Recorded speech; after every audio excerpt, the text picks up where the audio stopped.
when they had the 25-point lead, they shot 8 threes in a row, never even came close to using any time on the clock.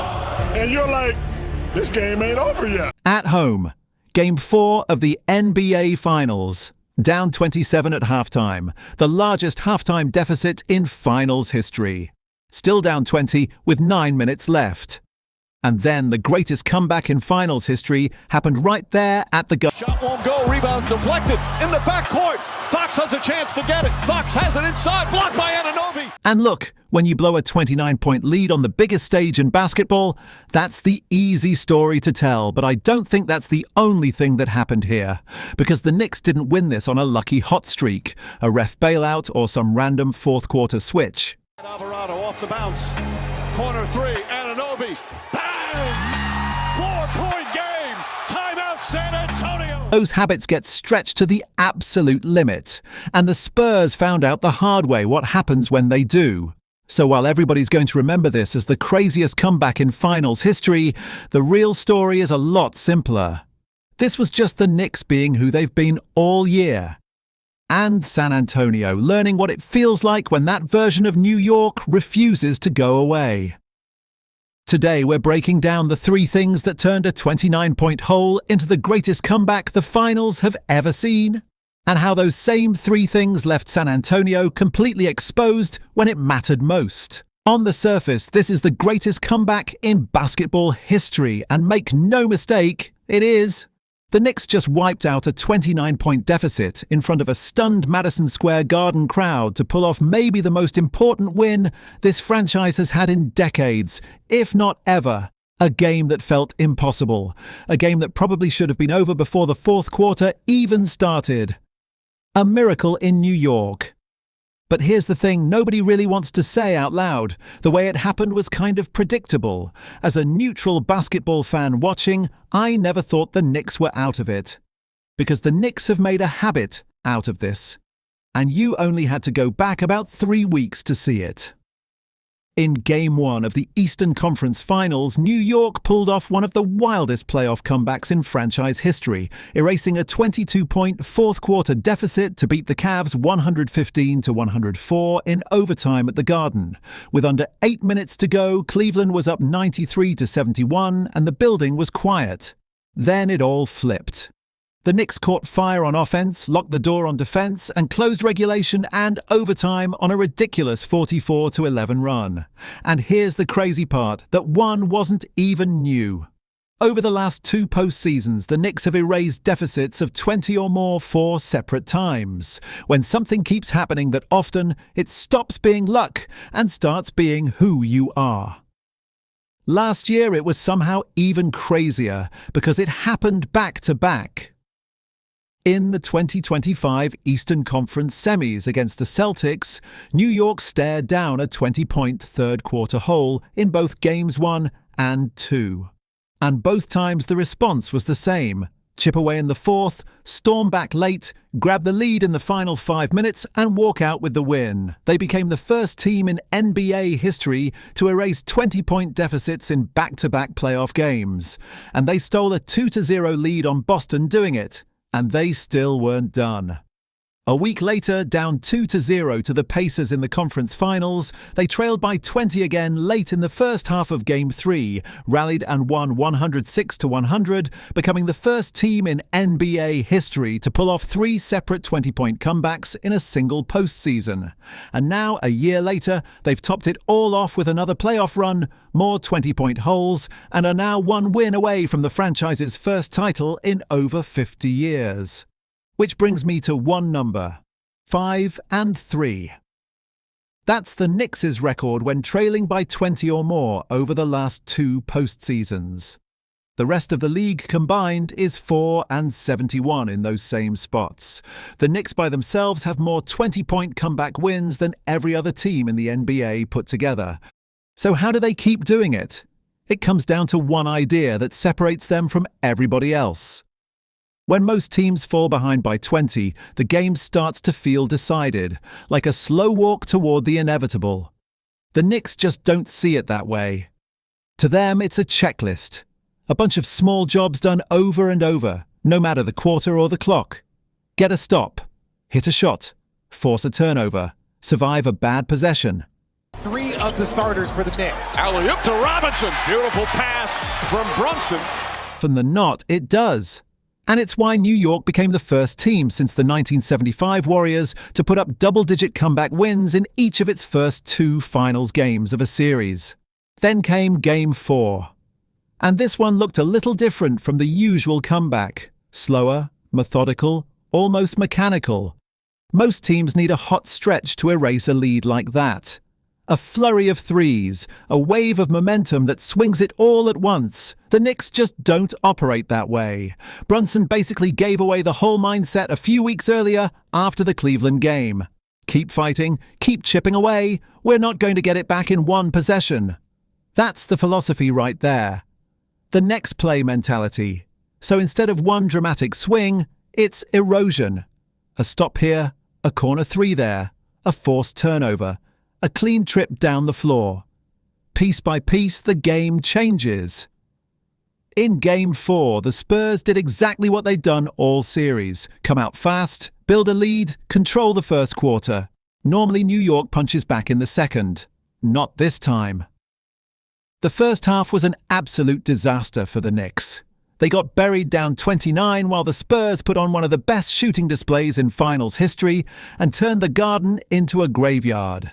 They hit 11 of their first 18 from deep, and by halftime they'd already set the record for the most first-half threes in a finals game. 14 of 26 from 3, shooting 60% from the field with 18 assists to New York's 7. Halftime score 76-49. Third worst halftime deficit in finals history. The Garden was dead quiet. And usually, that's where it ends. In most games like this, the second half is a formality, a slow drift toward a final margin everybody already saw coming. But the Knicks don't play games like that. They came out for the second half with a different intent, not trying to get it all back at once, just trying to make every possession uncomfortable. Even when nothing was dropping, they didn't ditch the plan. They just kept chipping. And slowly, the game started to change shape. Even so, with 9 minutes left in the fourth, they were still down 20. And history was not on their side. Over the last 30 years, there have been 750 times a team entered the fourth quarter down 20 or more, and only 4 of them came back to win. The Knicks were already one of those 4 from the Cleveland game, making the record 4 and 747. Now here we were again, down 20 in the fourth. In the finals. The odds were somewhere around 1 in 188, and the odds of being the first team ever to do it twice in one postseason were even uglier. But they did it anyway. No huge swing, just possession by possession, chipping away at the lead. The scoreboard was never the point. Here's the thing about San Antonio. They're scary when everything's easy. When shots are falling and the floor is open, the Knicks are built for the ugly stuff. Once the game stops being comfortable, everything tightens up. And that's exactly when New York wants you. San Antonio dropped 76 in the first half when it was all flowing. When the game turned into half-court, grinded-out basketball, Tamar, that number cratered to 30. The Knicks held them to 14 in the third, the kind of quarter that shrinks a lead and quietly starts planting doubt in the team that's ahead. Then came the fourth. New York held San Antonio to 16, clawed all the way back, grabbed and lost a 1-point lead, and delivered the dagger when OG Anunoby flew in to tip back a Brunson miss with 1.2 seconds left on the clock. Game over. But a next play mentality only works if somebody keeps feeding you the next play. And in New York, that job belongs to one guy. Truth is, Jalen Brunson hasn't been at his best for big chunks of this series. After going 19 for 56 across the first 2 games in San Antonio, the discourse spun out fast. The "See, Becky Hammon was right about him" crowd came out swinging, but it's not that simple. Brunson's averaging 20. I'm not sure, though, about tonight. And Brunson drew the foul, counted and won. But dig in, and it gets messier. He's putting up those numbers, shooting under 40% inside the arc and under 35% from three, with even those splits propped up by his 2 home games. Through the first 3 games, he had 13 assists and 13 turnovers. The Knicks were outscored by 13 in his minutes and outscored the Spurs by 30 when he sat. A lot of that is the workload, a 38% usage rate that ate close to half of New York's on-ball possessions. On most teams, your star playing like that gets you blown out. A 20-point hole, a 3-1 deficit going the wrong way. Except the Knicks are the ones up 3-1. So how does a team keep winning with its star looking this stretched? Because stopping Brunson is exactly what San Antonio thought would work. Overload him, blitz him, send doubles early, make him see bodies the second he crosses half court. And it kind of worked. It slowed him down, forced tougher reads, made every possession a grind.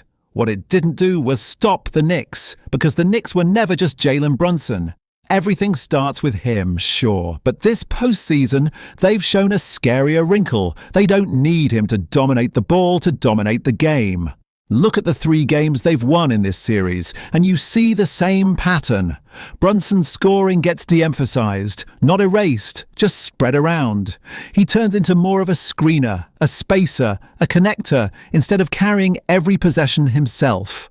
While that might look like a defensive win for the Spurs, it quietly cracks open everything else. OG Anunoby cutting into empty space and knocking down shots. Karl Anthony Towns punishing switches, attacking downhills. Boots. Brunson and Towns, the 2-man game. Towns lines up his 3-pointer. Defense loading up on Brunson has 5 different problems to deal with. That wasn't an accident either.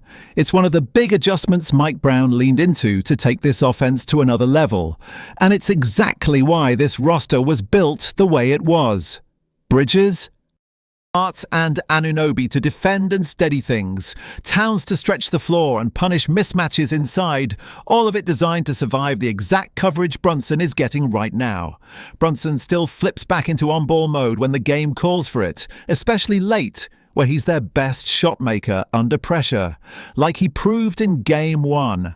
And the one game they drifted from that balance, they lost. In Game 3, the Knicks leaned back into heavy Brunson creation and away from the movement that fueled their playoff run. He still produced 32 points on 11 of 25, but the offense got tight, the flow vanished, and it wasn't enough. When Brunson has to be their entire offense, the Knicks are good.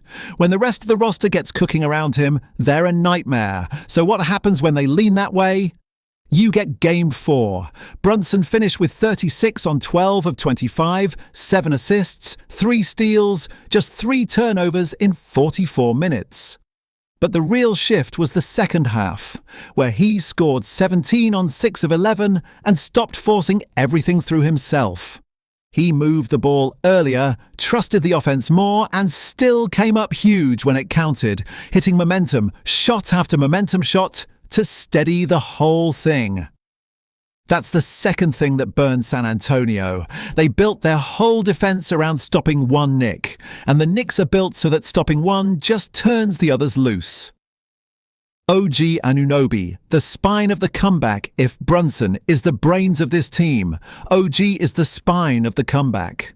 And that's what should really worry San Antonio. With 15 seconds left, San Antonio still had this game. They had the lead and the ball. One possession later, it was gone. Because of OG Anunoby. He erased the shot attempt. And after a reset and a timeout, he delivered the final blow, tipping in a missed Brunson 3 to finish the comeback. No celebration, no theatrics, just a guy moving like he was built for that exact moment.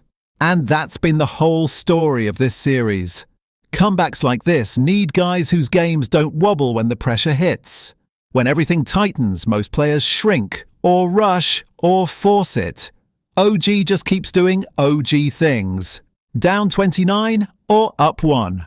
First quarter or final possession. The output doesn't change, and that steadiness holds everyone around him together. Timely cuts, open threes, physical defense, nothing forced. Whether he's matched up on Wemby or working against drop coverage and switches. And in Game 4, it turned into one of the best performances in Knicks playoff history. 33 points, 4 rebounds, 2 blocks, 10 of 15 from the field, 7 of 9 from 3, 6 of 6 at the line. Efficient, decisive, and unshakable. In the first half, his shooting was the only reason the Knicks weren't completely out of it. He's been this version of himself all playoffs, quietly turning into the Knicks stabilizer on both ends. And now he's got the signature moment too. A finals game winner that's going to live in franchise history forever. He's even worked his way into the finals MVP conversation, 23.8 a game in the series with the biggest shot of the whole thing. Because what he represents is what this Knicks team has turned into. Talent is part of it. But the real edge is execution. When the game got chaotic, San Antonio started reacting, while the Knicks just kept running their stuff. And that's not something talent alone explains. It takes composure.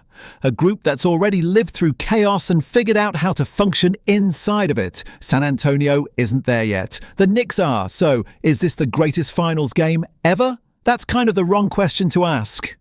Yeah, on paper, it's the biggest comeback in finals history. A 29-point deficit erased, blowing past the Celtics' 24-point record from 2008 as a single-game swing.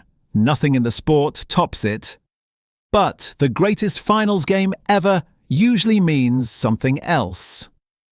Game 7 in 2016. Game 6 in 2013.